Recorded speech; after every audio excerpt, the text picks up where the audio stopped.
This is the step that transformed my wardrobe. I went from having nothing to wear to having even the clothes I tried on in stores match the clothing I was shopping in. If you want to be able to mix and match 90% of what's in your closet, you need a color palette.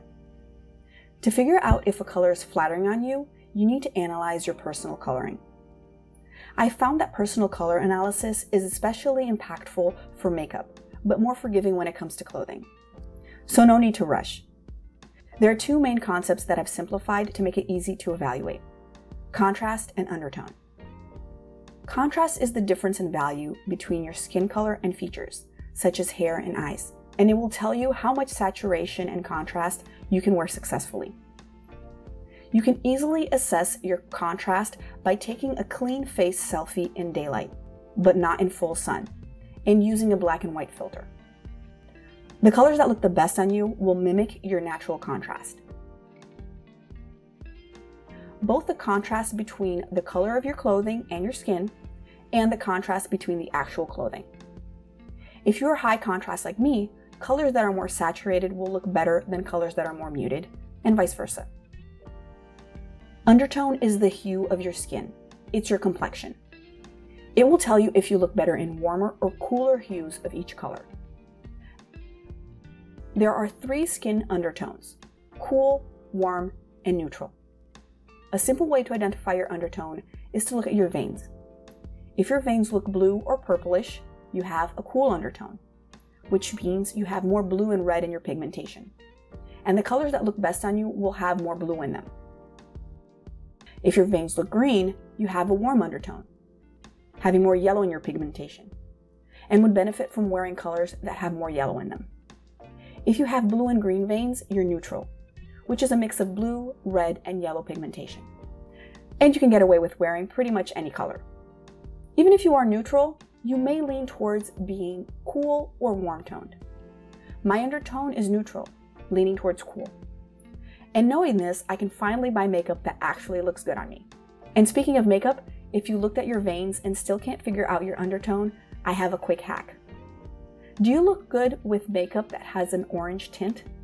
Most bronzers, for example. If the answer is yes, you're probably warm. If not, you're probably cool. Okay, I know that was a lot, so thank you for sticking with me. If you want a more detailed explanation on color analysis, I'll leave a link in the description. I know you watched my previous video and already know the importance of finding your personal style. By analyzing the outfits you aspire to wear, you'll probably start to see some of the colors repeating themselves. Remember to be realistic. Choose colors that you think you will actually wear. An inspirational color palette might be nice to look at, but not nice to put on. Let's start by building a foundation with neutrals. Starting with just a few colors will simplify your color palette process. You can always build up and add more colors as you become more confident. Pick at least one dark neutral color, such as black, gray, navy, olive, or brown, and one light neutral, such as white or beige.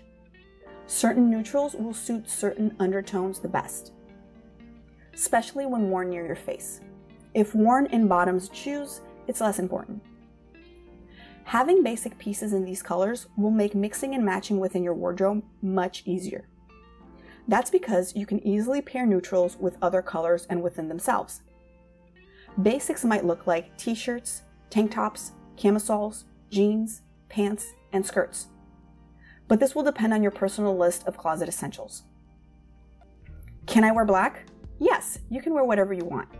But if you have low contrast, you might look better in gray, for example. Now that we have a solid foundation, we can pick out our base and accent colors. It's fundamental for this step that the colors you choose work well together. This will guarantee that no matter what you choose to wear within your closet, the colors will all match. Start by deciding on your base color. Keep in mind that it's good to mimic your undertone. If you have a cool undertone, having your base color be a cool color, such as blue, green, and purple, will make things easier. Red, orange, and yellow are good base colors if you have a warm undertone. If you already have a favorite color for clothes, that's also a good one to choose. And if you don't have anything in a color you love, you can use your style board to help you create the look you're going for. There are a few ways to pair colors to ensure they look good together. Lower contrasts look best with colors more in the center of the wheel, And the higher the contrast, the further from the center you can go. Let's get into the actual color combinations. Monochromatic is when you choose one color and then different shades of it, which can allow for a very clean and simple look, but at the same time chic and elegant. Complementary colors are colors that sit opposite of each other on the color wheel. This combination creates a vivid and energizing effect, especially at maximum saturation. If you want to tone it down a bit, you can use split complementary colors. So instead of choosing the color directly opposite from your base color, pick one or two neighboring colors. A triad is a combination of three colors that are the same distance from each other on the color wheel. It produces a high contrast effect while still being harmonic. This composition looks vibrant even when you use pale and unsaturated colors, which is great if your personal coloring is low contrast but you still want to keep things vibrant. If you want to have more than 3 colors in your wardrobe, you can use a tetrad combo. In this color scheme, you will have 2 contrasting colors to your base color and 1 analogous. So the contrasting color to your base and a color that is near it, plus a color near your base that's the same distance as the previous 2. If you want to get really bold, you can have 2 pairs of contrasting colors, as long as they are all the same distance from one another on the wheel, forming a square. If you prefer your colors to be more calming and less of a statement, then analogous colors are your best bet. This is a combination of up to 5 colors that are next to each other on the color wheel. And if that seems like a lot, here's a cool tool to use to help you out. The cool thing about this website is that it will give you automatically generated color palettes, but you can also create your own. So I just picked white for all the colors to start off, and right now I'm choosing my first neutral color. So I'm just playing around with the sliders and trying to find a nice light gray. Now I'm choosing my second neutral, also with the sliders. If you don't want to use the sliders, you can also search by colors by their name. So I wanted a navy blue, and that's what I typed in.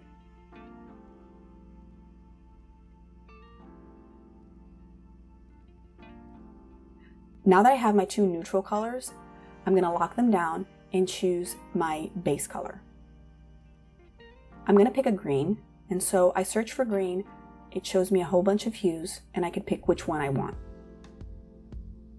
I'm going to lock it down and press the space bar, and I'll keep pressing it until I get the colors that I'm satisfied with. So I like this orange-red Crayola, so I locked it down. And now I'll keep pressing the spacebar until I find another color that I think goes well with the rest of the palette. And there you go. And without knowing anything about color theory, you can have a cohesive color palette. So we have our neutrals, we have our base and accent colors. Now let's talk about prints.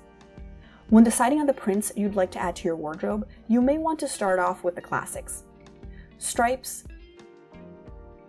polka dot, leopard, plaid, and florals. These prints are timeless and won't go out of style, making them great to have in your wardrobe. To make sure they fit within your color palette, choose prints that are all neutral colors or that are primarily in the accent colors you've chosen. The contrast in your patterns should reflect your natural contrast.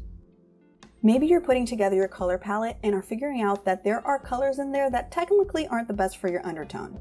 Don't worry, you can still wear them. Just make sure to distance them from your face. Wear them on your bottom pieces or as an accent color in your accessories. If you want to wear tops in that color, try having a more flattering color closer to your face using a scarf around your neck or in your hair. You can also try moving them to a slightly bluer or yellow hue to make it cooler or warmer, but definitely stick to your best colors when buying makeup.